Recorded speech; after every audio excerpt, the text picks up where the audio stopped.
మాతృదేవోభవ. నీ పని నీవు చేసి కొను నియమము దప్పవు, కోడలైన నిన్నాపగలేదు.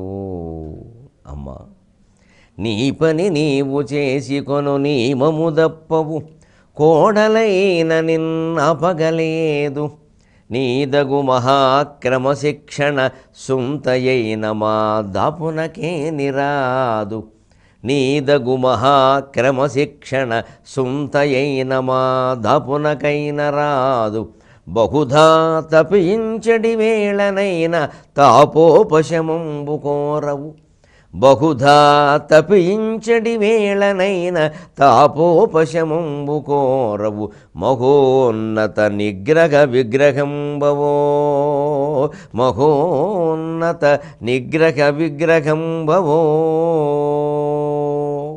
మహారణాలు జరిగేటప్పుడు కూడా మానవత్వం ఏ విధంగా పరిమళిస్తుందో మనకు అవగాహన కావిస్తూ ఉన్న మహాభారత కథాశ్రవణం కోసం ఎదురు చూస్తూ ఉన్న భక్తి టీవీ ప్రేక్షక మహాశయులందరికీ కవి బ్రహ్మ ఉభయ కవి మిత్రుడు తిక్కన సోమయాజి రచించిన ఆంధ్ర మహాభారతం అశ్వమేధ పర్వానికి సాగుతున్న సామాజిక వ్యాఖ్యలో 1763వ భాగానికి స్వాగతం పలు.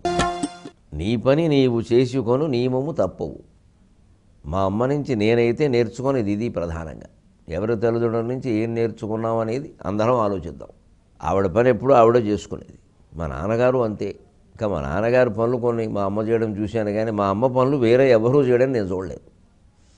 అందరి పనులు ఆవిడే చేసేది. కానీ ఎప్పుడు ఏదో అలసిపోయానన్నాం, నాకేమీ గుర్తింపు లేదన్నాం, ఈ బాధలు ఎక్కడా చూడాలి.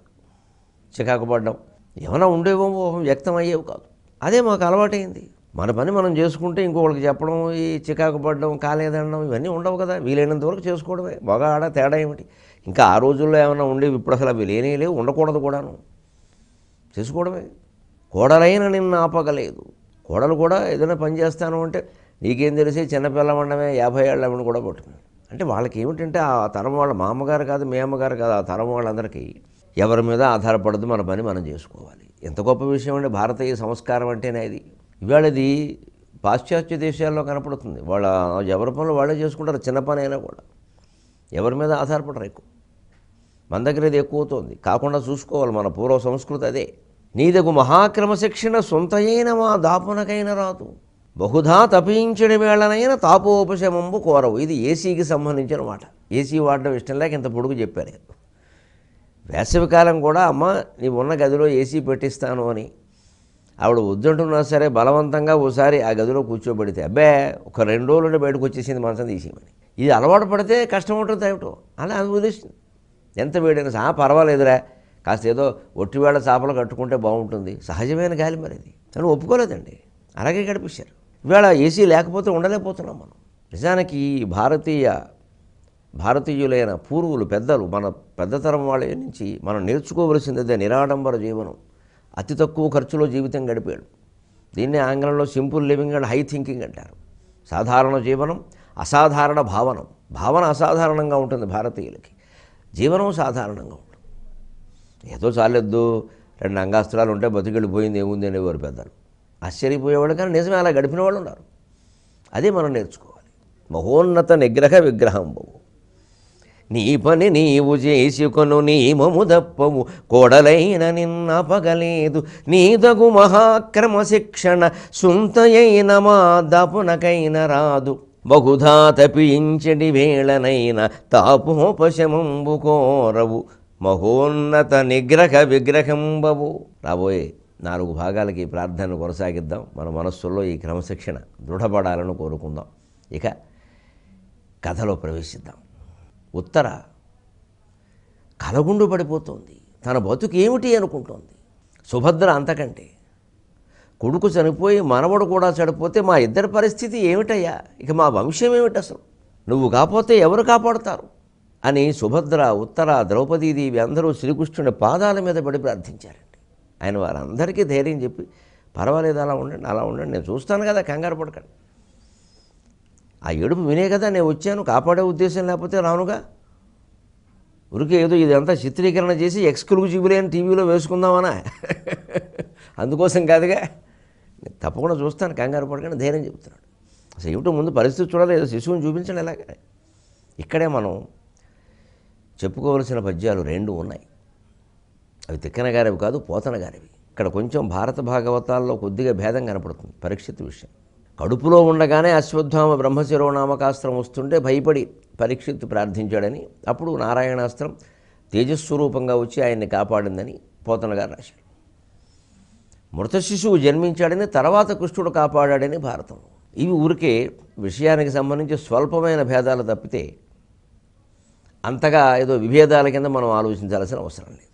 ఒక మంచి సందర్భం వచ్చినప్పుడు, కవిత్వం చెప్పడానికి మంచి అవకాశం ఉన్నప్పుడు, తద్వారా సహృదయులైనటువంటి పాఠకుల మనస్సుల్లో ఆర్ద్రభావాలు కలిగించే అవకాశం ఉన్నప్పుడు కవి ఎప్పుడూ వదులు కూడా సన్నివేశాన్ని కాస్త మారుస్తాడు.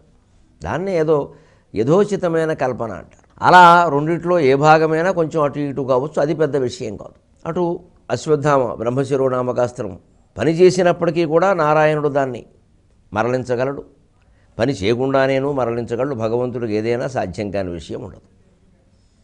అయితే ఇక్కడ ఆర్ద్రభావం మనకు కలగడానికి అసలు ప్రపంచ సాహిత్యంలోనే అపూర్వమైనటువంటి శిశు ప్రార్థన చెప్పుకుందాం.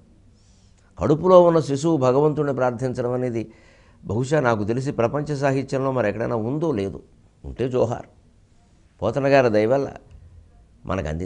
రాడా జోడ సమస్త భూతములలో రాజిల్లు వాడిచ్చటం లేడా.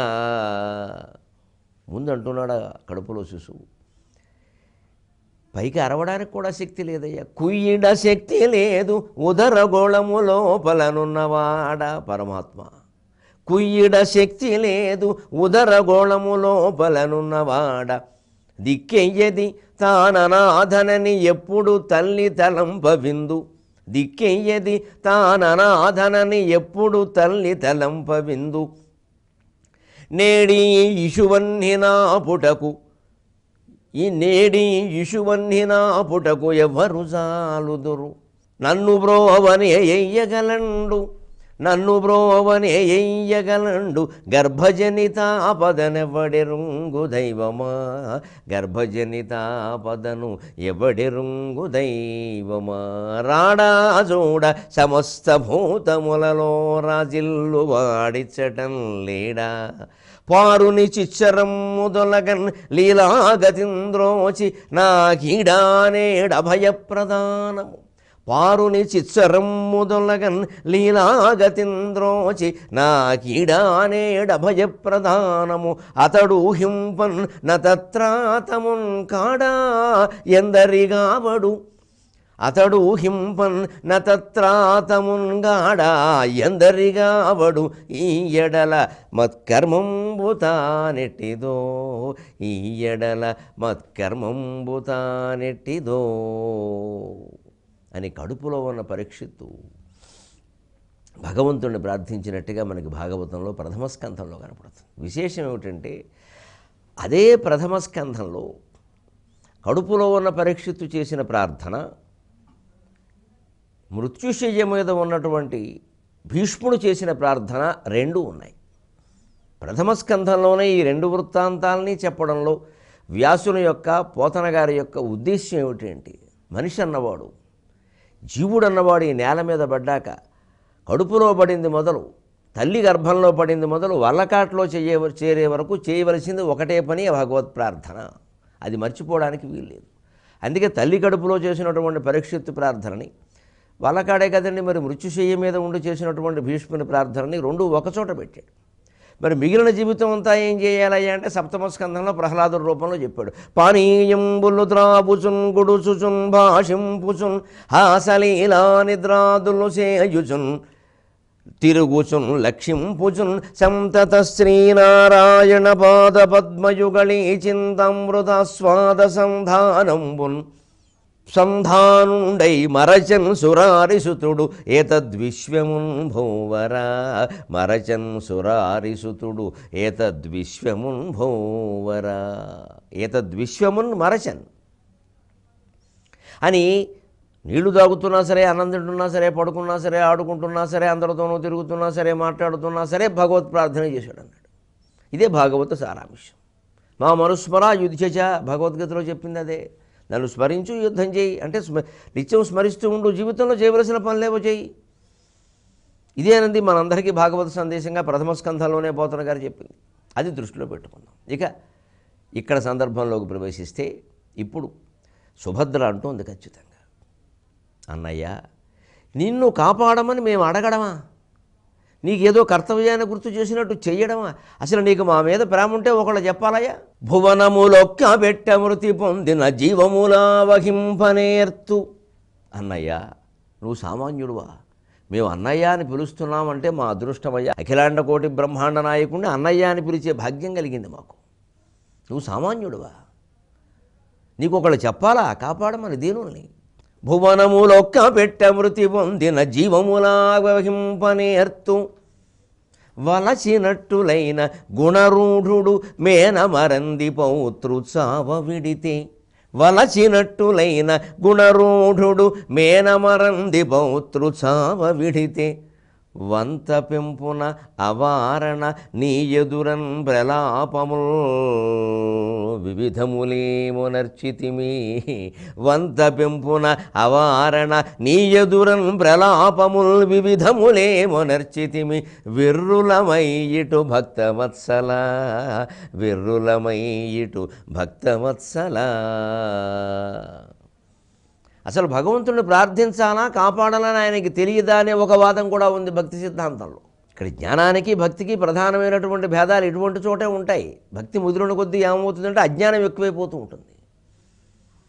ఎవరు ఏమీ ప్రార్థించకుండానే అడగకుండానే ఆయనే వచ్చి అన్నీ కాపాడితే సృష్టి చేయవలసిన అవసరమే లేదు అసలు. భక్తి ముదిరిన కొద్దీ ఇలాంటివే వస్తాయండి ఖచ్చితంగా. అందుకే ఎప్పుడు సిద్ధాంతం ఎలా ఉంటుంది అంటే కర్మ సిద్ధాంతం ప్రకారం జ్ఞాన మార్గంలో కనుక మనం అవగాహన చేసుకుంటే అన్నిటినీ పరీక్షిత్తునైనా సరే ఎవరినైనా సరే ఎంతో కొంత ప్రయత్నం ఉండాలి. జంతువుల విషయంలో అమాయకత్వంగా మనం ఆలోచించవచ్చు, వాటి తరఫున మనం ప్రార్థన చేయొచ్చు. కానీ మనిషికి సంబంధించినంత వరకు ఖచ్చితంగా తన కర్మఫలాలు తాను అనుభవించవలసిందే. ఏ దేవుడు వచ్చి ప్రత్యేకంగా కాపాడడు. కర్మఫలాన్ని రద్దు చేయడం దేవుడు పని కాదు. అలా అయితే ఆయన సృష్టికే అర్థం లేదు. కర్మ దానంతరదే ఫలాన్నిచ్చి ఏర్పాటు చేశారు. ఆ వ్యవస్థ అలా ఉంది. అందుకే ఇక్కడ పరీక్షిత్తుకైనా అశ్వత్థామకి ఈశ్వరుడు ఇచ్చినటువంటి వరం నిజం కావడానికైనా అనేక రకాల కర్మ ప్రణాళికలు ఉన్నాయి ఇక్కడ. అవి అలాగే జరిగాయి. అందుకే ఆయన పరిగెట్టుకుని వచ్చి కాపాడండి. అయినా వచ్చాడుగా ఇప్పుడు. అసలే కాపాడకపోతే ఇబ్బంది లేదు, కానీ అడగకుండానే కాపాడలేదు అనకూడదు. సుభద్ర అదే అంటుంది అమాయకంగా. భువనములు ఒక్కబెట్ట మృతి పొందిన జీవములా వహింపనేర్తు. ఈ మొత్తం అన్ని 14 లోకాలు కూడా మృతి పొందితే మళ్ళీ వెంటనే జీవాన్ని కలిగించగలవు కదా, వాటిని పునరుజ్జీవింపజేయగలవు కదా, భువన బ్రహ్మాండ భాండాలన్నీ జీవింపజేయగలవు కదా. వలచినట్టులైన గుణరూఢుడు మేనమరంది పౌత్రు చావ విడితే. నిజంగా నీకు ప్రేమ ఉంటే వలచినట్టులైన అంటే అర్థం అది. వలపు అనేదాన్ని మనమేదో ఒక అర్థంలో మాత్రమే వాడుతున్నాం, కానీ ప్రాచీన కావ్యాల్లో తల్లికి బిడ్డకి తండ్రికి కూతురికి జీవులకి అందరికీ మధ్యలో ఉండే అనుబంధాన్నే వలపు అన్నారు. మనం ఇప్పుడు దాన్ని వలపు ప్రేమ ఈ మాటలన్నీ కల్మషం చేసేసాం. ఒక వయస్సులో ఉన్న వాళ్ళ మధ్యనే వాడుతున్నాం వాటిని. ఆ తల్లికి బిడ్డ మీద వలపు అంటే వలపేమిటి అంటారు వెంటనే, అనొచ్చు, తప్పేమీ లేదు. ఇక్కడ వాడారు. వలచినట్టులైన నిజంగా అర్జునుడి మీద నీకు ప్రేమ ఉంటే. గుణరూఢుడు, అర్జునుడు ఏం పాపం చేశాడు, నీకెంత దగ్గరవాడు, ఇంత సద్గుణాలు ఉన్నాయి, నువ్వెందుకు ఆయన్ని అంటిపెట్టుకుని ఉన్నావు వస్తమాను, ఆయనలో ఏ లోపాలు ఏ పాపాలు ఉన్నాయని ఉంటే ఆయనకి నన్నెందుకు ఇచ్చి పెళ్లి చేసావు, బలరాముడు వద్దంటున్నా సరే. అటువంటి నీ బావమరిది నీ చెల్లెని భర్త, అతని పౌత్రుడి వేళ, అతని కుమారుడు అభిమన్యుడు, అతని కుమారుడు పరీక్షిత్తు, ఇంకా పేరు పెట్టలేదు. కానీ అటువంటి వాడిని చావ పెడితే చచ్చిపోయేలా చేస్తావా? అది నీకు తెలియని విషయం కాదయ్యా. ఏదో కర్మ అడ్డం వస్తోంది, అందుకే నువ్వు కల్పించుకోవడం లేదు. మరి వాటిని నువ్వు తొలగించకపోతే ఎవరు తొలగిస్తారు? మేము ఎవరిని ప్రార్థించాలి, ఇంకేం చేయాలి? బలవత్తరమైన కర్మపాశం తొలగాలి అంటే భగవత్ ప్రార్థన ఒక్కటే కదా దిక్కు. దుర్దాంతంబులము దుఃఖముల్ కుడువన్ దాపగుచో నరుండిరిగిత కుయ్యో మొరోయంచు నీ అడుగుల్ బట్టుటయే రుజాపనయనోపాయంబు కామేశ్వరీ అని కామేశ్వరి శతకంలో తిరుపతి వెంకట కవులు రాస్తారు. మామూలు అయితే ఏదో రకంగా పోగొట్టుకుంటాం. పడిశంబో తలనొప్పియో జ్వరము సంప్రాప్తించుచో వైద్యులందడు లాభము గల్గినన్ గలుగు దుర్దాంతంబులము దుఃఖములు కుడువందపగుచో నరుండిరిగిత కుయ్యో మొరోయంచు నీ అడుగుల్ బట్టుటయే రుజాపనజనోపాయంబు కామేశ్వరి. మామూలుగా దగ్గు జలుబు జ్వరం వస్తే వైద్యులను పట్టుకుంటాం. భయంకరమైనటువంటి జన్మాంతర కర్మలు వ్యాధుల రూపంలో బాధిస్తూ ఉంటే ఎవరిని పట్టుకుంటామమ్మా, నిన్ను తప్ప అన్నారు. భగవంతుడు ఘటనాఘటన సమర్థుడు.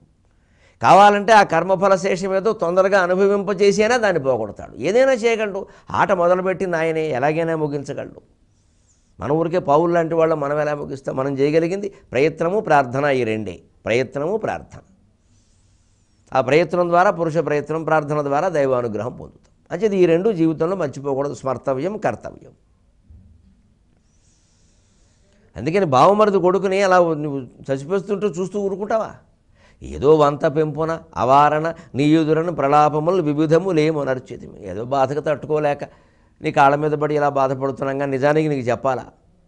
విర్రులమై ఇటు భక్తవత్సల, భక్తవత్సలుడివి, మేము వెర్రివాళ్ళం కాకపోతే ప్రార్థన చేయాలా ప్రత్యేకంగా, నీకు తెలీదా అని అనేసరికి, అమ్మా తల్లి కంగారు పడకు, నేను చేస్తాను కదా. ఏది అసలు పురుటింటికి తీసుకెళ్ళండి నన్ను, ఇక్కడ ముందు గుమ్మల్లోనే కూర్చోబెట్టి గొడవ చేస్తారేమిటి?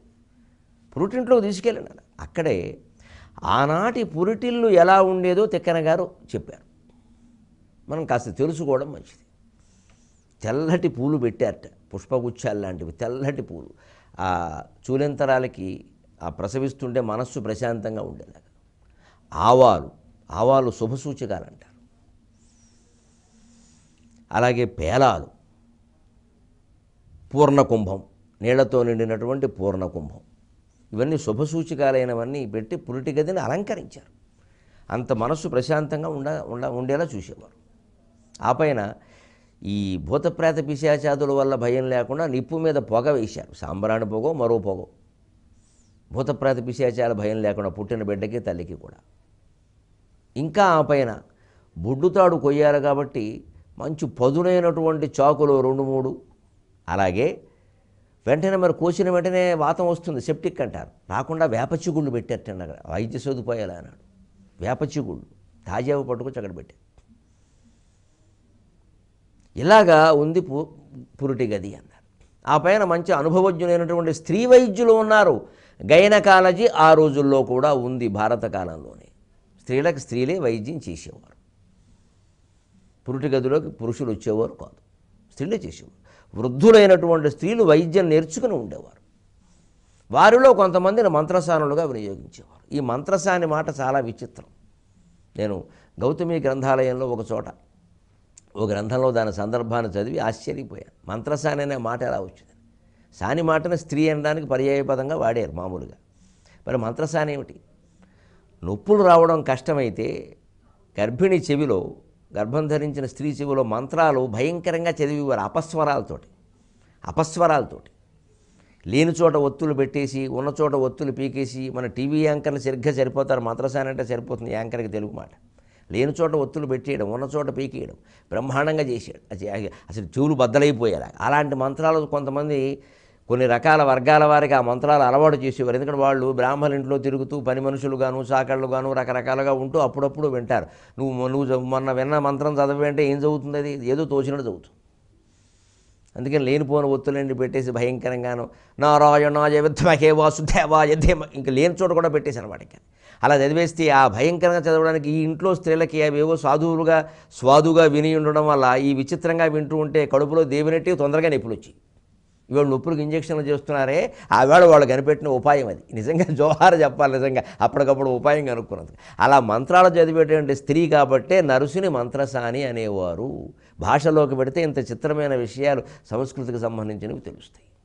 అలాగ పురుటింట్లో శ్రీకృష్ణుని ప్రవేశింపగానే ఉత్తరం వచ్చి నమస్కారం చేసి ఒక్కసారి ఆలోచించవయ్యా, ఎందుకయ్యా నన్ను బతికించో? అభిమన్యుడు చనిపోగానే సహగమనం చేస్తానంటే ఎందుకు అంగీకరించలేదయ్యా? బతికించింది ఇందుకేనా? గర్భిణిగా ఉన్నావు, చేయకూడదు అని అందరూ నీతులు చెప్పారు. ఎందుక ఈ గర్భం కూడా చచ్చిపోయిన తర్వాత ఇంకా నేనెందుకు ఇక్కడ అని. నిజానికి ఈ బిడ్డ పుడితే నీ దగ్గరికి తీసుకొచ్చి నీకు దండం పెట్టిద్దాం అనుకున్నా. అటువంటిది ఇప్పుడు వాడి శవానికి నువ్వు నమస్కారం చేయడం కోసం వచ్చావా అని అడిగిందండి. కృష్ణుడు గుండెల్లో బాణంలా గుచ్చుకుందన్నమాట. అమ్మా చిన్నపిల్లవి అంత మాట అనుకో, ఎందుకు శవం నమస్కారం అంటావు? అప్పుడే ఏమైంది? నీ కొడుక్కి నేను ఉన్నాను కదా, ఏమవడమేడు చచ్చిపోయాడు కదా అంటుంది ఆవిడ. మీ దృష్టిలో అంతేనమ్మా, కంగారు పడకండి. మీ దృష్టిలో అంతే. దృష్టి భేదం. మీ దృష్టికి మా దృష్టికి తేడా లేదా? అంత శవము నమస్కారం ఆ మాటలన్నీ ఎందుకమ్మా అపశబ్దాలు, కంగారు పడకు అని శ్రీకృష్ణుడు వెంటనే మీరు ఏమీ కంగారు పడకండి, నేను మాట ఇచ్చాను కదా, బతికిస్తాను, మీకు ప్రమాణం చేస్తున్నా నేను బతికిస్తాను, మీరు తప్పుకోండి ఒకసారి అన్నాడు. ఎందుకంటే ఏదైనా ప్రమాదకర పరిస్థితి వచ్చినప్పుడు అండి మనం కూడా దారుణంగా తెలియకుండానే అపకారం ఎలా చేస్తామంటే చుట్టూ మూగిపోతాం, గాలి ఆడనీయం. ఆ రోడ్డు మీద ప్రమాదం జరిగిన వ్యక్తికో దేవరికైనా గాలి ఆడనీయం. ముందు అసలు నిజంగా మనకి పద్ధతి తెలుస్తుంటే విడిగా ఉండి ఆలోచించాలి, చేసేది ఏదో ప్రయత్నం చేసి ఆసుపత్రికి తీసుకెడదాం, లేకపోతే అలా పక్కన నిలబడదాం. కాదు విసిరిగారి పెట్టి విసరడం ఏదో చేయకుండా మొత్తం మూగితే గాలి ఆడదు. అందుకని అందరినీ తప్పుకోమన్నాడు ఆయన. కాడు కడుక్కున్నాడు, కూర్చున్నాడు, ఆచమనం చేసేవాడు. ఆశ్చర్యకరంగా ఆయన నామారాయణ కేశవాయ స్వాఖ, నారాయణాయ స్వాఖ, మాధవాయ స్వాఖ, నారాయణ మాధవ విష్ణు మధుసూదన త్రివిక్రమ వామనాశ్రేధర ఋషికేశ పద్మనాభ సంకర్షణ వాసుదేవ ప్రద్యుమ్న అనిరుద్ధ, మొత్తం 24 నామాలతో ఆచమనం చేస్తున్న అందరూ విచిత్రంగా చూస్తున్నారు. ఇవన్నీ ఆయన పిలిచే పేర్లే కదా అని. అందరి పేర్లు అంతే, అవి నా పేర్లని నాకు తెలిసి మీ పేర్లన్న విషయం మీకు తెలియట్లేదు అన్నాడు. అందరూ ఒకటే దైవస్వరూపం, ఆ విషయాన్ని నేను గ్రహించాను, మీరు గ్రహించలేదు, అంతే తేడా. ఆయన ఆచమనం చేశాడు. అలాగే కూర్చొని మీరందరూ తప్పుకొని నేను మంత్రజపం చేస్తున్నా అని సగర్భ మంత్ర జపాన్ని చేశాడు పరమాత్మ. ఆ సగర్భ మంత్ర జపంతో నారాయణుడై సాక్షాత్తు అవతరించినటువంటి శ్రీకృష్ణుడై సాక్షాత్తు అవతరించినటువంటి నారాయణుడు ఈ రకంగా పరీక్షిత్ విషయంలో తన మహిమను ప్రదర్శించాడు. 23:30 గంటల్లో మనం తెలుసుకుందాం ఈ అద్భుతమైన సన్నివేశానికి. మిమ్మల్ని 23:30 గంటలు వేచి చూడమని చెప్పడానికి నాకు మనస్సు ఒప్పడం లేదు, కానీ రేపు ఈ పుణ్యప్రదమైన సన్నివేశాన్ని చూడడానికి మీరందరూ మనస్సును శుభప్రదంగా సిద్ధం చేసుకుని ఉండండి. అంతవరకు అత్యంత శుభప్రదమైన తెలుగులో మాట.